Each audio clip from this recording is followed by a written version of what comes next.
Hello everyone. It is Tuesday night, for me at least.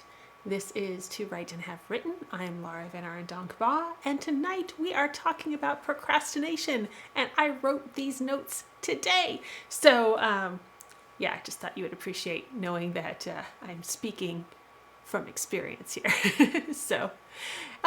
Kate's here on time, totally failing and procrastinating. No, because you are here to procrastinate from doing something else. So yeah, we're gonna count that today. Yeah, that is how we are gonna count that. Okay.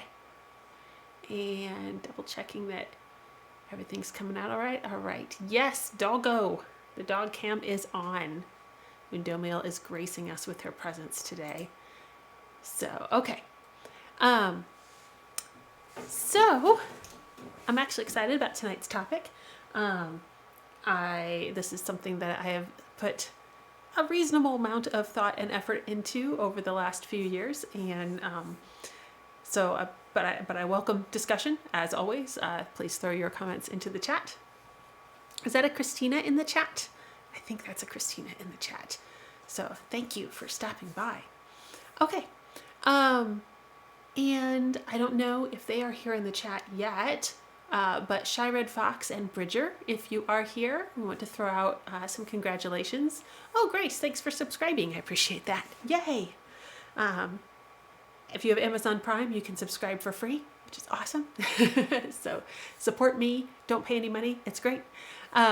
So yeah, if Shy Red Fox and Bridger, if you are in the chat, I'm going to throw some group congratulations your way because they are regulars here chatting live on the show, and both of them have upcoming releases that I wanted to mention. But we'll see if they come in tonight, and we'll let them talk about that. Okay. So tonight, I just want to be specific. We are talking about procrastination in writing. I am not addressing the rest of anyone's life.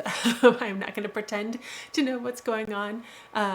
So that's where we're going to focus tonight. And so I just want to say, first of all, there are a number of reasons for procrastination. We're going to go through them in no particular order, just in the order I felt like addressing them.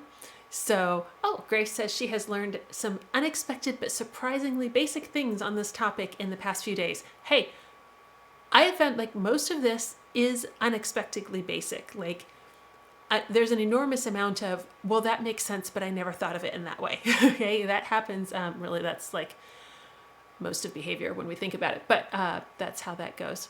Oh, thank you, Christina, for that subscription as well. Wow. Yay. Great start tonight. Okay. Let's actually focus. I'm going to stop procrastinating, talking about procrastination. I'm going to actually address this, and let me get my notes over here where I can see a little bit better. Sorry, guys. I'm trying a new layout tonight for my workstation, and I'm not sure yet how I feel about it. So let me start. Again, we're talking about procrastination writing. We are not talking about anything else, but this is something where I don't know anyone who's creative who does not do this. Really need to get this done.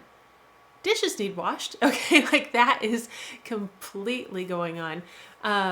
So I just want to say, first of all, this in most cases is not about laziness.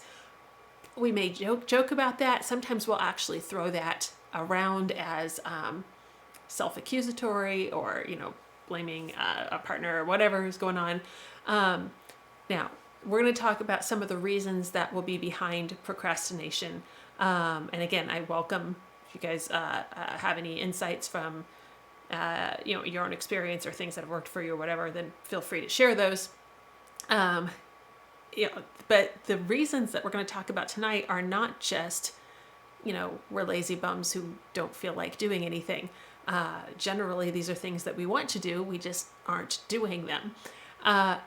So I will say, if we find the real reason for our procrastination and we choose not to address it, that's another issue. That's on you. That's not what we're talking about here. What we're going to talk about here is, why is the procrastination happening?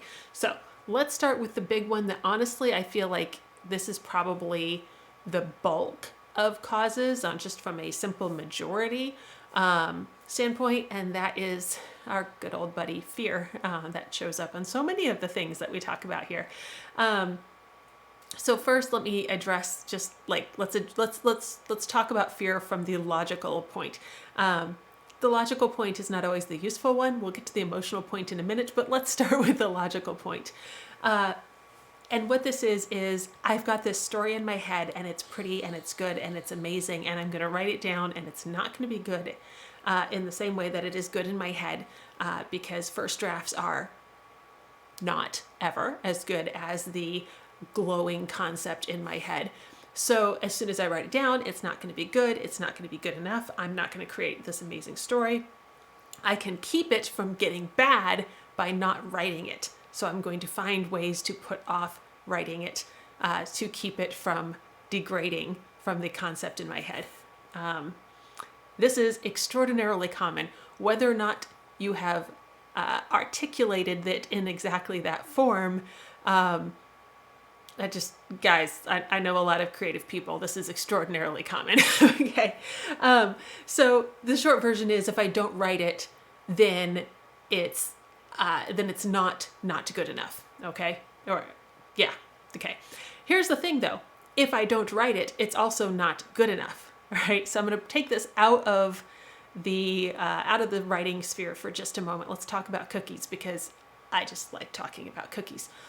If I want to make amazing chocolate chip cookies, and I can taste them, I can smell them, and they are gooey, and they're that stretchy part, the chocolate just melts in your mouth because you made the chocolate chip cookies correctly, which is you didn't overbake them, you just walked the dough past the oven to frighten it, and then you have these warm gooey cookies. Okay. And that's what I want to do. That's what I want to make. I do not want to burn these cookies by leaving them in the oven too long. So I just don't make the cookies. And that way I haven't burned the cookies. But I also don't have any cookies, okay? I am not actually helping myself by not making the cookies. I'm just depriving myself of cookies. There are times, and I'm using the cookies example because it's a little bit silly, but there are times when this feels much more justifiable. If I'm working with a particular costume, or we're hanging out with my cosplay friends, and we might have this conversation. I've definitely had this conversation about this fabric cost me $150 a yard. As soon as I cut it, there's no going back. I have to get it right the first time. I can't just drop another $300 on fabric or something like that. That is also a paralyzing thing. And that's a little bit more justifiable because there's real financial investment in the materials. The chocolate chip cookies, not so much. Chocolate chip cookies are pretty cheap in the grand scheme of things. Okay. Here's the thing. Your words are free. Your words cost less than chocolate chips, right? If I write a sentence, if it is a terrible sentence, I've written the worst sentence, I do not have any fewer words in my reservoir of words than I did before I wrote that sentence. Hang on, the chat's coming in. Yeah, I know there's a little bit of delay in the chat tonight. I'm really sorry about that.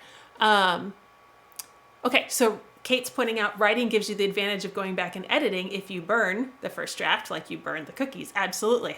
I'm going to get into that because I'm running with this cookie metaphor, man. But I can rewrite that bad sentence. So, and I've taken the bad sentence. I'm rewriting the bad sentence. I still have not used any more words out of my reservoir. Yes, I'm using time. Time is a resource. That's not exactly what I'm talking about here. I'm not losing anything by using that time, right? Because yes, I've invested that time in making a thing, but if I did something else, if I washed the dishes instead of writing the sentence, I didn't use that time on other words, okay? I haven't actually saved that resource for anything there. Oh, Elena, your chats are now showing up. Yeah, this is finally just came in. So, okay. So, all right. Elena can probably sympathize with me about the $150 fabric. Like, that is absolutely a thing when you're sitting there going, I can't cut into this. What if it's wrong? Okay. You don't have that issue with your words. You're going to have just as many words. And same way with submissions. If I don't want to submit a story because it might get rejected, guess what? I have self-rejected the story. All right, so it's rejected, but instead of being rejected by an editor, it's rejected by me. Here's the thing, if I submit a story and an editor does reject it, there are no submission police who come to my house, take the printout of that story, set it on fire, go to my hard drive, wipe it out, clean erase my hard drive so I can never recover it, and then leaving me sitting there with a story that now I can't, with no more story. No, I've still got the same story. I can still submit it somewhere else. I haven't lost anything, right? Those are not resources that I'm burning. Okay, I still have them. Oh, hey, I think there's a Joe in the chat as well. So yeah, sorry guys, the chat is definitely delayed, so I apologize for that. So just an example of that, what I was talking about, stories. I wrote a story, I'm going to say 15 years ago. It had some nice imagery and absolutely nothing else going for it. It was kind of on the low end of mediocre. Okay, so I wrote it and it sat there for about 15 years. And then I rewrote it. When I rewrote it, I sold that story. And I made my editor cry. I made my editor cry twice, once on submission, once on editing for final publication. If I had just said, oh, well, I wrote this story and it was not the greatest, so I guess that's the end of it, okay? No, I took what that was and I reworked it and it turned into something really good and really saleable, which aren't always, I'm not using those words synonymously, but it hit both of those. So, okay, Bridger is here, late to the procrastination chat. Yeah, hi Bridger. So I mentioned you earlier before I really got started, so we'll come back to you, but I wanted you and Shy Red Fox to mention in the chat what you have got. You guys both have releases coming up, so wanted to throw some promo there. Christina, I think that was my Equus story, which was Rue the Day. So that's in the anthology called Equus. So there we go. Okay. Where was it? Oh, so if I'm not writing it down because it might not be perfect, or I'm not sending it out because it might get rejected, I'm kind of just spiting myself here, but I'm doing that because I'm afraid of it might not be good enough. It might get rejected.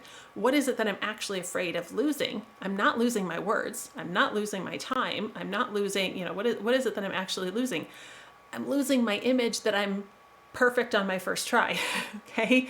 So, hey guys, by the way, welcome to the human race. We'll get you a membership card. You can join the rest of us who are not perfect on our first try. And that's kind of a silly thing to let get in your way. I'm just going to say that. And again, I know I'm coming at this from the cold logic part and it's not addressing the emotional part here, but let's throw a little cold water on the emotions just to get started. Is this really worth spiting myself out of progress because I might not be perfect? I'm going to say probably not. I guarantee you did not just stand up at 10 months old and go for a jog. Okay, there was a process there, and you didn't fall on your diapered butt the first time and go, oh, well, guess that's not going to work out. No, there was a process. You tried repeatedly. You got better. Okay. Likewise, you didn't burn the cookies the one time and decide I'm never making cookies again, because that would be a lot of cookies that I haven't had in my life, that I have definitely had in my life. Okay. So if you wouldn't do that in other areas, why would you do that to your writing? So that's what I'm going back to here, is don't let that fear spite you out of, good things that you can be doing. You've got that great idea in your head. It might not go down perfectly in your first draft. Guess what? First drafts are like that. Okay? First drafts, not always, but usually are kind of ugly steaming piles. Okay. That's fine. It's going to get better. So, okay, go ahead and try things. That's the short version. If you're worried, if you're procrastinating and you ultimately work out that it's because you're worried about it's not going to be perfect, go ahead and try it. It's not going to be perfect as long as it doesn't exist. Not existing is a far, far cry from perfect. Existing in a state that can be improved is much closer to perfect. Okay. Generally speaking, this fear comes because we are comparing, and I'm comparing my first draft to the glowing, not really formed idea in my head. Or even worse, I'm comparing my ugly first draft to, pick somebody, Neil Gaiman's 18th draft that's been professionally edited. Okay. And I'm looking at this and I'm going, well, this is not going to be as good as that. Therefore, okay, you know what? It's not supposed to be good as that. Like, this is a first draft. That's an 18th draft that's been through multiple editing passes, right? What a first draft should be compared to is a blank page. First drafts are always better than a blank page. All right. Okay. Okay. I'm sorry, I'm just now catching up on the chat. You guys are cracking me up. Bridger's like, bold of you to assume I don't self-sabotage in the rest of my life too. Okay, you know what? I said at the beginning, this was before you were here. I said at the beginning, we were just focusing on writing and I'm not responsible for your other life choices. So I did give myself that caveat and that out early on. And Joe Goendy now says he knows he threw way more words than cookies. Because burned or not, you'll probably eat them. Yes, okay, there's a little uncomfortable truth to that. I might eat some burned cookies too, but yeah, I prefer to frighten them. Okay, here's what I will tell people. Here's what I told someone once. If you are really, really worried about screwing it up, like, okay, I'm gonna get this down. It's not gonna be the way I want it, therefore it's not worth getting down. If you're really worried about screwing it up, write it. And then don't even read it. Just get it all down, crumple it up, throw it away. All right. One of two things will happen. Either you wrote it and no harm was done. Therefore, what was the problem in writing it? Okay. Or you will write it, you will throw it away, or you will start to throw it away, and you will feel this resistance to throwing it away. Well, wait a minute. If you're resisting throwing it away, it must not be completely worthless. It must be better than not existing. So acknowledge that and then improve it. Okay. So there we go. Okay. Yes. Doberman is being a little bit cute. All right. That was the first reason for procrastination, fear. And honestly, I think, as I said, that's probably the biggest one. Not necessarily the most acknowledged one, but that's a really big one, is I just don't want to not live up to my own expectations. So Elena is now making cookies. Make sure you bring enough to share. Thank you. Okay. The second big reason for procrastination, and this one I hit a lot, so definitely talking to myself here, and that is a lack of clear direction. So background, I'm not an outliner at all. I'm a pantser, barely a plantser, okay? If I go into a story and I've got 4 or 5 bullet points, that's a really well-planned story for me, okay? And I do a lot with, I feed my subconscious sugar until it supplies a story. That's how that works. But if I'm trucking along and then I just suddenly slow down, I start finding reasons to not work on the story, it's usually because something's wrong in the story. There is something that's not working. So working on that, that writing in that story feels hollow and feel like I'm not making progress because I'm not making progress. I can't go forward because forward is not the right direction. Okay. Oh my gosh, Grace is making cookies too. Everybody's going to be making cookies now. Everybody bring cookies to the chat. Thank you. Okay. So, and this is the one that hits me a lot. The Depth Charge, which is the water anthology story that I kept talking about if you were here in the stream last fall. And I kept mentioning, yeah, I'm still working on that water story. Yeah, it's still awful. Okay. I whined about that one a lot. And then recently the cyberpunk story that I just did for Rhonda's anthology that I mentioned last week. And guys, I threw away 3 endings for that cyberpunk story. And so there was a lot of procrastinating. If you were here on the stream last week when I mentioned that I submitted that story less than 2 hours before deadline, yeah, like that's how procrastination works, okay? But it's because I didn't have a good ending. I really wasn't happy with where the story was going. And so I kept having to backtrack and start over. And I was putting off working on it because I knew the story wasn't right. So what I'm talking about there is if if I feel like I can't make forward progress, frequently it's because I'm not in the right spot to be able to go forward. So that's when I need to go back and look at, okay, what's the plot? How is my characterization? What is actually going on here? What should be going on here? That sort of thing. Oh, hey, Rhonda's in the chat while I'm talking about how hard that story was. Yeah. Where I'm going with that is, that is probably my single biggest cause for procrastination is, that's my inner editor telling me, hey, before you spend a lot more time on this particular project, do you maybe want to look at this project and find out if, you're going to paint this entire room, but it's the wrong color, or, something like that. So, so that is, again, just step back and look at what in this story is not working.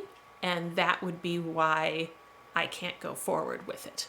So that's the second reason, and that's usually the one that hits me. That's my big procrastination cause.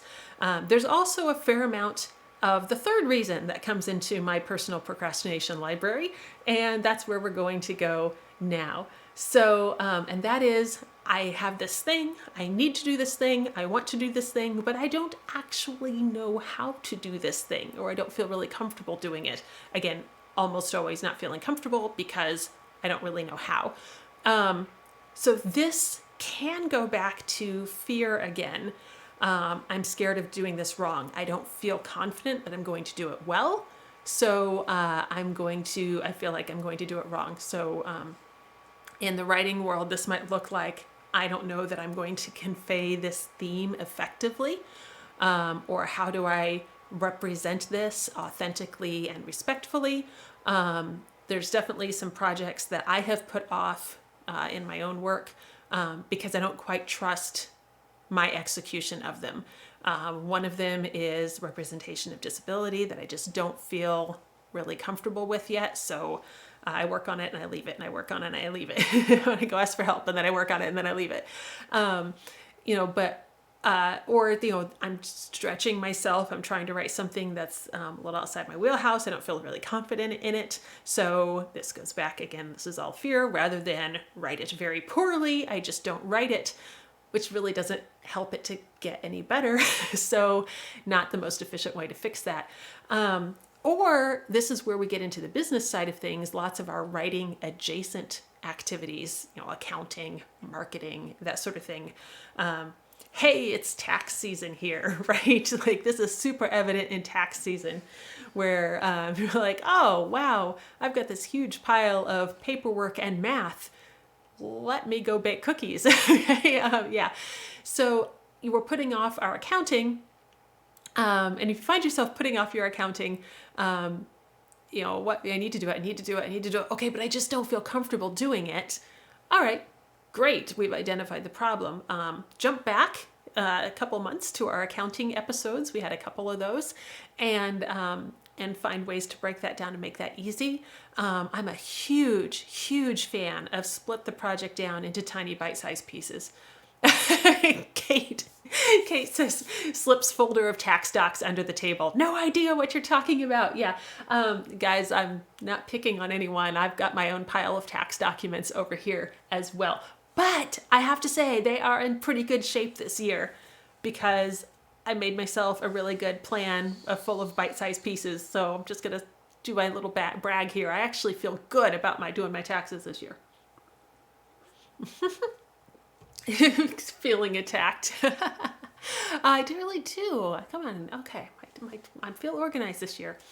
So here's the thing. If you are feeling a little overwhelmed, I think is a very fair word, by accounting or marketing or fill in the blank. What we tend to do, what many of us tend to do, is we put it off until it becomes, okay, I really can't put this off any longer. And then, well, I'm going to sit down this afternoon and I'm going to get all my marketing organized. And then after this afternoon, it would be all set to from here on out. Yeah, that doesn't actually happen, okay? At least for me, that works about as well as, oh, my house is a total wreck, I'm just going to clean it today and then it'll be clean from here on out. That is not how entropy works, okay? So I'm going to do a lot better if I have a system rather than a single day frenzy and then some really blind wishes that it'll just fix itself after that. Yeah, Grace is agreeing in the chat, bite-sized pieces. This is the way. Absolutely, this is the way. So Jesus Rosales Ruiz, who is really great behavior analyst and in my day job field, but I'm totally going to bring his work into here because he had an example that I just loved, where he's talking about if you've got a girl who's in a math class at school and she hates her math class and she doesn't want to go to the math class, and it's she puts off doing her math homework and all of these things because she doesn't understand the math. Okay, and yeah, do you guys remember Emmy, who was here for the fiber arts and the metal casting?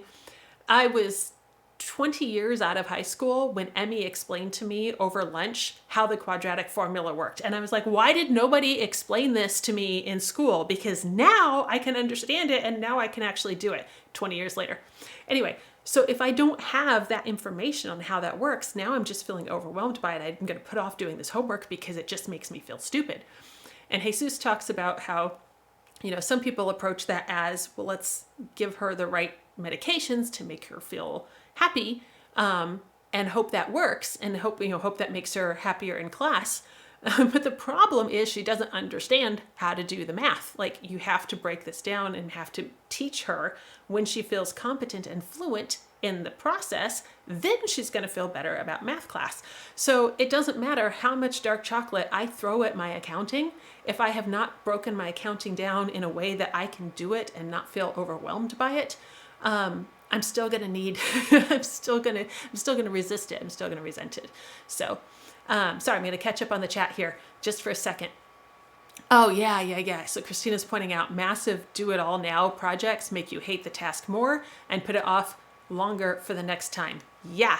Do you guys remember, I think we talked about in the reinforcement episode, rewards versus reinforcement, like again, jumping back, and I talked about the 300 peck experiment, and you can build up these huge projects, but increases the delay to start them every single time. There we go. Maintenance is a skill, Bridger is pointing out. Yeah, if you only ever work in huge productivity binges, it does not teach you how to maintain. Exactly, absolutely. And then it just gets to be a bigger problem for your next binge. So Grace is pointing out you can't fix everything in one huge binge. Getting all caught up is a myth of adult life. There is no caught up, okay? There is managed, there is corralled, there is no caught up. Absolutely, great point. Okay, so what we're getting from this, and it looks like we're all on the same page here, we need to take the overwhelming huge thing that is scary. We need to break it into bite-sized pieces. We need to do one thing at a time. And this is why, again, last fall when we talked about getting started with a marketing plan, getting started with author snapshots, all of this kind of thing. I am a huge fan of, I'm going to pick one piece of this. I'm going to do one piece of this today. And then maybe tomorrow, maybe next week, I will add another piece. And now I will be maintaining 2 pieces, but I'm already good at the first piece, okay? I'm not going to add the second piece till I'm making that first piece happen, that sort of thing. I am so sorry about the lag. I actually have dropped frames of less than 1% over here on my end. So for once it's not me. So I really apologize about the lag. So I'm not sure what's going on with that. And then going back here, the other huge part of this is when you break down your pieces and when you create a system for yourself and when you break this down to a way that it is comprehensible and you can be good at it and achieve it, do not forget to reinforce your good behavior, okay? And again, we did the reward versus reinforcement episode. Those are significantly different. Reinforcement is much better for maintaining behavior. So there we go. So, okay. Bridget says about the lag. Oh, Fabulous is glad it's just me. Well, I'm not glad it's you, but I am glad that there's not a broad stream issue. So, okay. Okay. So that is, we've talked about fear, we've talked about just overwhelm and I don't feel comfortable in how to do it. You know, all of these things that that are playing into things, a lack of clear direction. Another reason for procrastination, and this is probably particularly relevant in our current era, is there are life things going on. And I don't feel like I need to explain this one as much as I would have had to in maybe 2018 or 2019 when I talk to people about this. But now that 2020 has happened, most of us have an idea of what this feels like. I know so many creators who did not create in 2020, or who created significantly less, or who created significantly different things. And that did not magically vanish on January 1st. There's still a pandemic happening. There's still political fallout going on. There's still social and relationship fallout based on the other things that have been going on. So this is what I'm here to say is you all know this is going on. I'm telling you, it's a legitimate influence on your creativity and on your productivity. So even before we had, global pandemic and, political drama and all of that, I talked to people who had a death in the family and they stopped writing while they were processing that. And sometimes that would last for days, sometimes for weeks, sometimes for months. All of that is a completely, whatever it is, it's normal. Okay, that's there. That's not procrastination. That's prioritization. Okay, you've got other things to be doing, other things to be worried about. You have other things to be spending that mental energy on. In some cases, your creativity is an outlet that helps you process. In other cases, those energies are going places and you don't have leftovers for creating. Both of those are valid. Okay. That's, and I'm not going to, both of those are valid even for the same personality, even for the same person. So an example, for me, I remember very clearly I had a day where I discovered I had two dogs at the time. The first dog had terminal cancer and the second dog got a diagnosis of terminal cancer. And I went home knowing that I was different kinds of cancer. And I went home, knowing that I was losing both of my dogs. And I sat down and I wrote a short story, completely like standalone, related to absolutely nothing that I had done. And I sent off that ugly, raw, rough draft and sold it. And so clearly something happened where I was able to just channel all of that energy into, I need to be somewhere else tonight, not here. And that worked for me.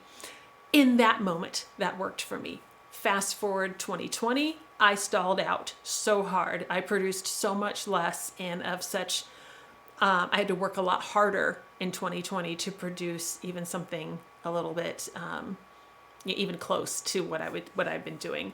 So that's just me talking, my own personal examples there. What I'm trying to say is life events, life stresses will affect you different ways at different times. And it's all within the range of normal. Adding the stress of, I should be working, I should be creating, I should be, better than this. If I don't do this, I'll never write again. Putting those stresses on yourself does not fix the situation. It's probably going to make it worse. And I'll just emphasize, you're not broken forever. You're giving the well a chance to refill. The well will refill. You will be able to work again. But, trying to draw out of it while it's trying to refill is not going to speed the process at all. When you come back to it, depending, you may ease in with just a little bit of work. You may just plunge in. Okay, today I'm writing again, and here's my 10,000 word day. You might come back to what you were doing. You might come back and just need to try something completely different from your normal stuff to get back in the swing of things. Again, whatever it is, normal is an incredibly wide range here. So just, if you have something that's life events, give yourself that latitude. So that's where That's where I am with that.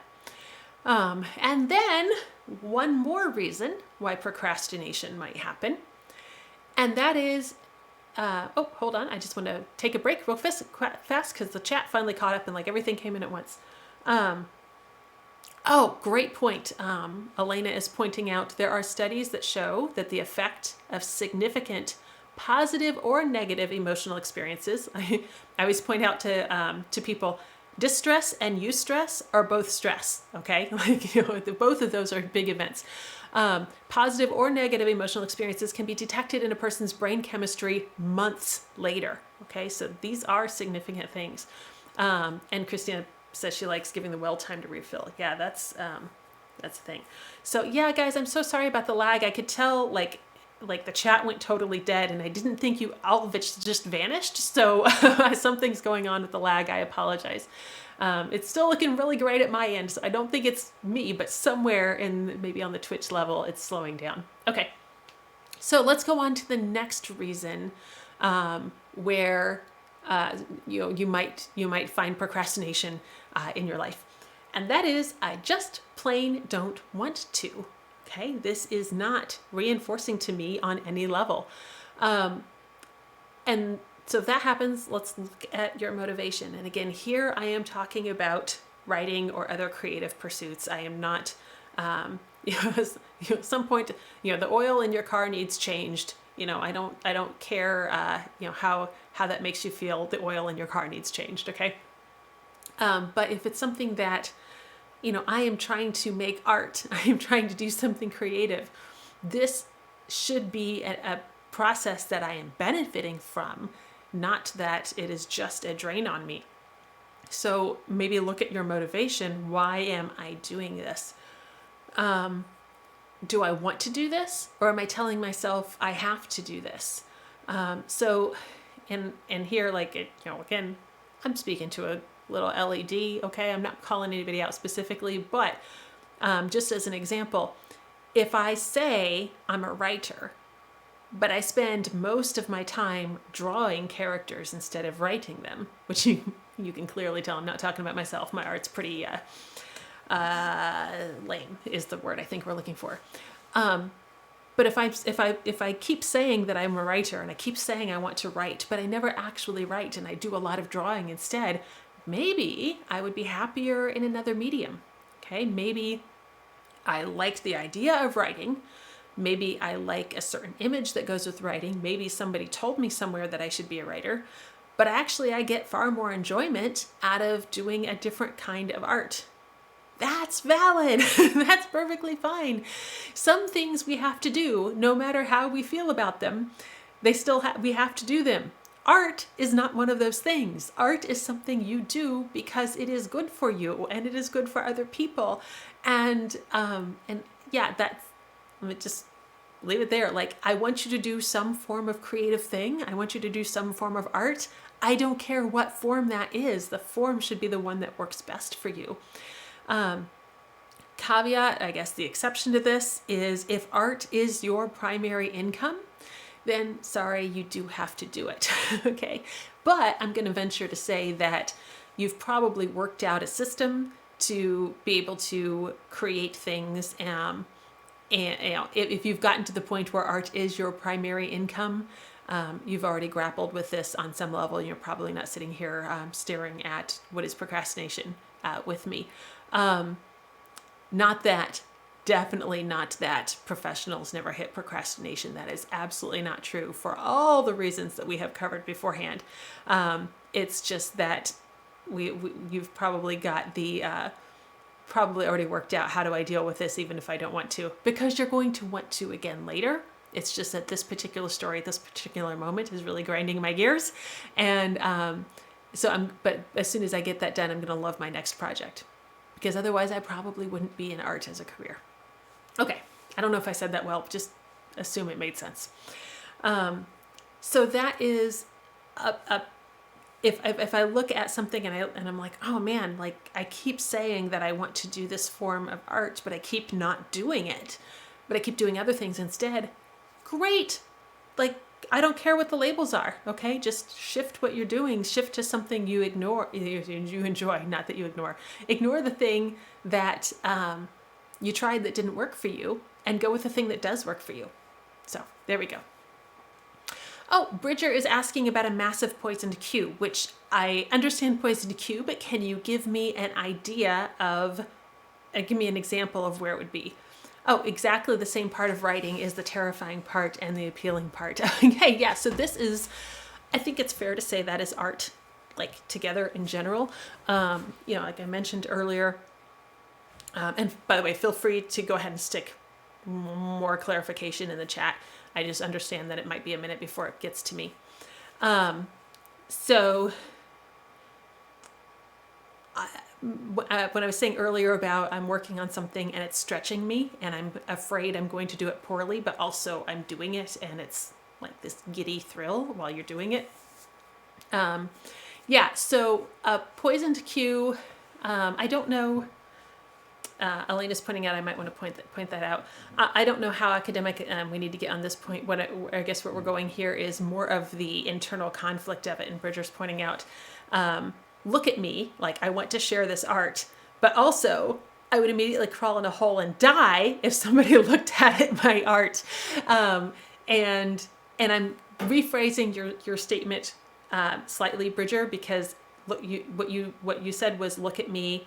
And if someone looked at me, and I'm going to draw a little bit of a division there between what I made and me are not necessarily the same thing. And I think it's important, I'm going to say not necessarily, they are not the same thing.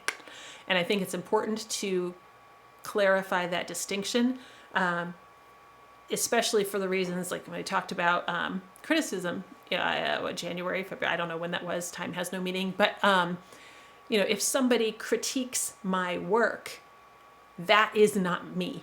Okay, so I really want to have that distinction in there.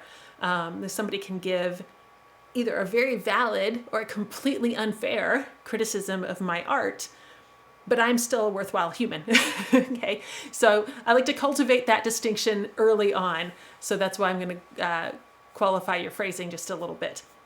But the question of that internal conflict between I want to share this thing I made, but also what if people look at this thing I made? And I'm just going to say, by the way, I don't think we all get past that ever. Okay. There might be some creators who very advanced in their careers do not have any hesitation. That is not most of the people I know. Okay, most of us, I think, like, let me share, my this story, this poem, this song, this painting, whatever. I think most of us are like, here, stranger, look at this while I stand here naked and you stare at it. Like that is, it is an intensely, because I did make it, okay? It did come out of me. It is not me. But it definitely came out of me, and it can feel very personal and very vulnerable. And Bridger's like, oh no, I was afraid of that. Yeah, I'm sorry, bad news. Like, we're all going to be there forever. But here's the thing. Drawing that distinction between my art and me, I think really helps there. Because if somebody, again, whether it's perfectly valid, fair criticism, or whether it's completely unfair criticism, all of that is about this work. It's not about me. So that's a good distinction. Semois, Rhonda is pointing out some projects leave you more naked than others. Absolutely. Yeah, that is a true thing. Kate says some of us don't want people looking at us or our work. Yeah, Kate, I'm going to wait until you're sleeping, and then I'm going to steal your novels and share them with people, because stop procrastinating. I said I wasn't going to call anybody out, and I said I was speaking generally, but I want that story. The end. Okay. Sorry. Kate teases things. She puts snippets on the internet and then doesn't give me a book. Like, so rude. So, all right. Where is I going with this? Okay. So part of this goes back to what is the motivation. So I am my first reader. First job is I want to write a story that I enjoy. I might not enjoy the entire writing process. There are definitely times when I'm not enjoying the writing process. There are definitely times when I'm like, this is a stupid game. Why do I play this? Okay. But I always like having arrived, when I'm done. I want to be able to look back and go, oh, okay, yeah, I like this. All right. If I don't like the story, I don't want to spend time with that story. I am always my first reader. And sorry, I got to interrupt myself for a second. The chat is backing me on Kate needs to share her work. Okay, I'm just saying. Yeah. Okay. That's recorded for posterity now. Okay. So I am my first reader. That needs to be there. That is where the enthusiasm comes. That is where the motivation comes. That is where the I made a thing comes. Okay. Then let me put it out for someone else to enjoy. That is the key phrase for that part. I am not, let me put this out for people to judge. Let me put this out for people to evaluate. Let me put it, I don't need to put this in crazy, scary words. I am going to find people who like the kind of thing I like. I have written something I like. I'm going to share it with people who like that kind of thing. Okay. And this is totally off topic, but I'm going here. This is where a lot of novice writers get in trouble. Because we write something and then we share it with people who are close to us. And those people who are close to us, biologically, physically, whatever it might be, are not necessarily the audience for that kind of thing. And so then we get either, it's damned with faint praise. Oh, that's nice, dear. Okay. Like that's not what I was going for. Or you get, oh my gosh, I had no idea you were into, fly fishing romance or, whatever. And so you get that early feedback that is not really helpful feedback. It's not particularly reinforcing, and it has nothing to do with the quality of your work. It has everything to do with that was the audience it was given to. And it's not that they are, bad readers or whatever the case may be. It's that wasn't their audience. My people who are related to me, my cousin, by blood, is not necessarily the person who shares my enthusiasm for a particular subgenre, right? So, okay, again, Bridget. Yes, Bridger, we're still waiting for the paranormal fly fishing romance. That is still a thing. I think this is a near universal problem, especially for writers at the start of their career, because they haven't connected with a good critique group. They have not connected with other writers. And guys, I'm telling you, it's 2021. We have the internet. It is so much easier to find people and communicate and share with them than it was 20 years ago. Like there's no excuse at this point. Okay. Go ahead and, find people who are into the things you are into and share with them, as opposed to, all right, I've put my soul and my heart's blood on this paper, and now I'm going to ask people who don't like this thing to look at it and tell me about it. Okay. You can set yourself up, for a much better experience just by choosing where you share things. And I put myself here, like, guys, I burned so many friendship bridges, I guess, at the beginning. Not that we stopped being friends after they read my stuff. That's not where I was going with this. But, I was like, hey, let me share this thing. And of course, being friends, they're going to be like, sure, I'll look at it. And they're like, it's not really at all my kind of thing. And so they're not excited about it like it's their kind of thing. And why should they be? It's not their kind of thing. And I think it's just so much easier to go and find somebody who's going to appreciate that. Okay. I'm totally missing out. There's some amazing stuff going by in the chat. All right. So Kate is pointing out that the reward for finishing edits is criticism and more edits. Okay. Criticism, remember, is not always bad stuff. Criticism also means we point out what is good. That is what good criticism is. So that part where, I'm reading something for somebody and then I write in the side, I am literally giggling and wiggling. like while I'm reading this, that is good criticism. Okay. And I love when people give me notes. Kate's actually very good. Kate's one of my people that gets to see all of my big stuff before it goes out, and gives me fantastic notes in the margin. And I'm so excited when I get a Kate critique back, which means criticism is good. So anyway, yeah, fly fighting. Yes, we're going to start pit fights for our insects. That is awesome. What is going on? Okay, sorry. Now everybody's ganging up on Kate to get her to release. So great. My work here is done. Okay. We're just going to bully Kate into giving us novels. That's what's going on now. Okay. Yeah, so happy to recap for you, Rhonda. Everybody go sign up for KT Ivanrisk's mailing list, and then harass her mercilessly till we get our novels. Okay. All of that. Where am I going? The inner conflict between look at this and don't look at this. I'm going to eventually get there, I promise.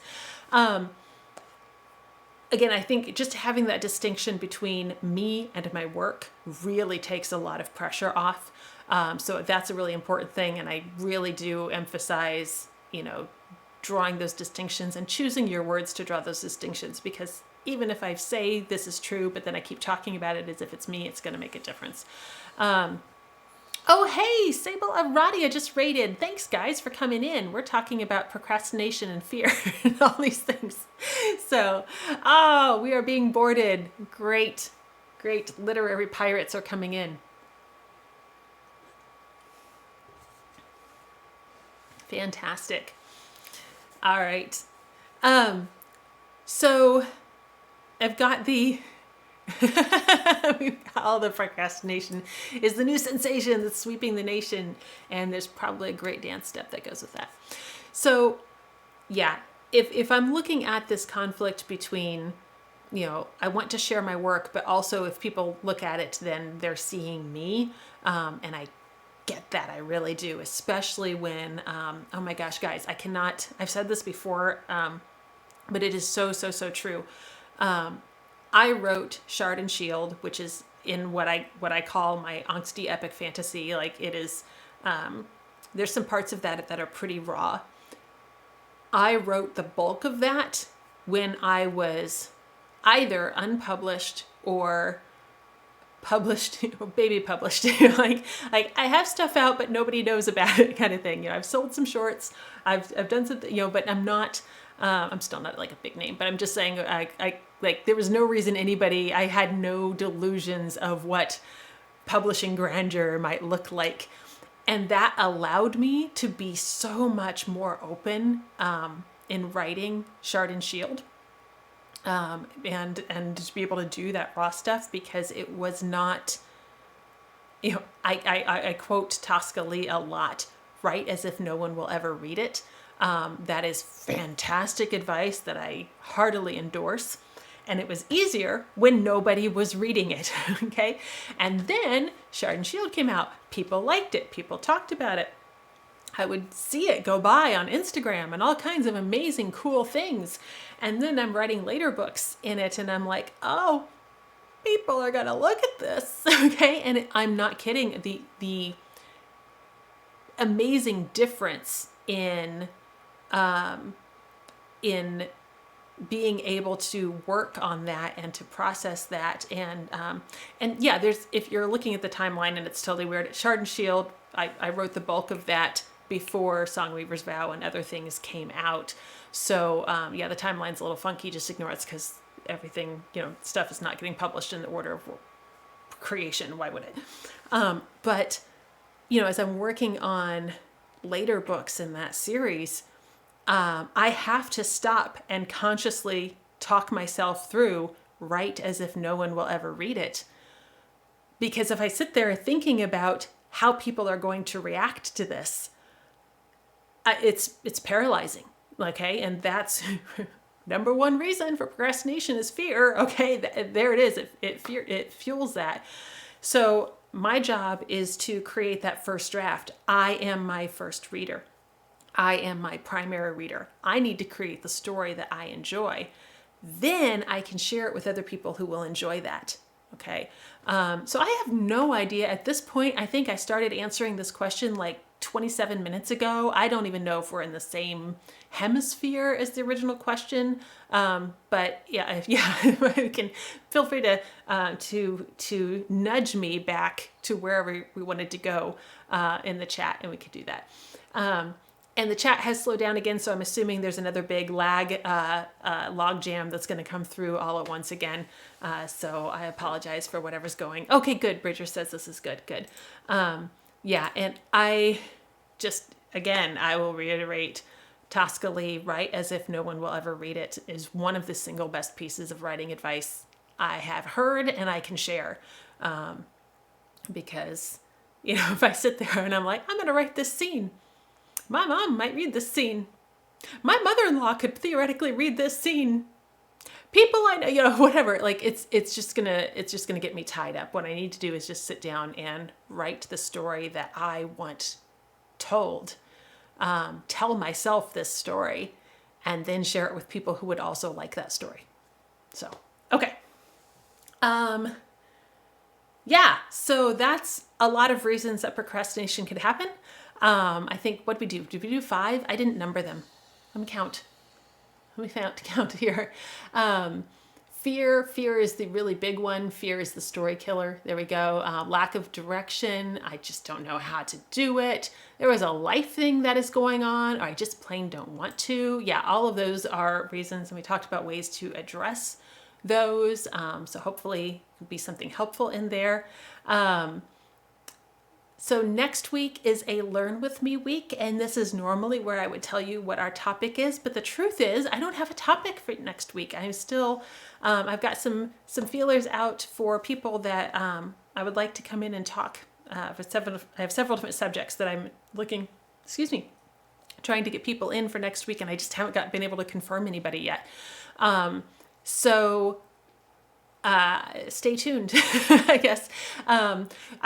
I do, there is a calendar that has every week's topic that goes up. That calendar's on my website, or if you, there's a domain, just to write and have written, that will take you there. And so you can always see things on the calendar there. And then I also share them on social media if I remember, which I'm really not the best at. Should probably put that on a to-do list somewhere. So just stay tuned. Well, we'll find out what next week's Learn With Me might be. And it was actually pretty funny. One of the things that I was trying to get a person in for, and I called, REI actually, my local REI store. And I was like, hey, I'm going to ask the weirdest question that you've heard today. The lovely staffer, she was just like, great, bring it, kind of thing. But I was trying to pull one of their staff people who, has been super awesome, to be my interviewee. So anyway, we'll see how that goes. Okay.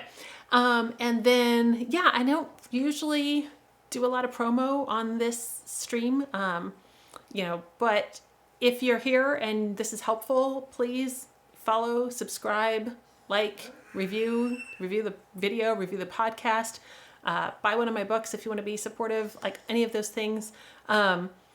Liking, following, subscribing, reviewing all of, the videos and stuff, that actually does help share. So that would be great. So there we go. And I know we had 2 new subscribers tonight, which is fantastic. Thank you. And I probably should be better about reminding people to do that. I just, it's not usually my priority. So, okay. So that is it for tonight. Thank you guys so much for chatting along and discussing with me. We are going to wrap here. It is Tuesday evening for me. This is To Write and Have Written. I'm Laura VanArendonk Baugh. We have talked about procrastination. My dog is cute, and we are going to wrap it there. Thank you.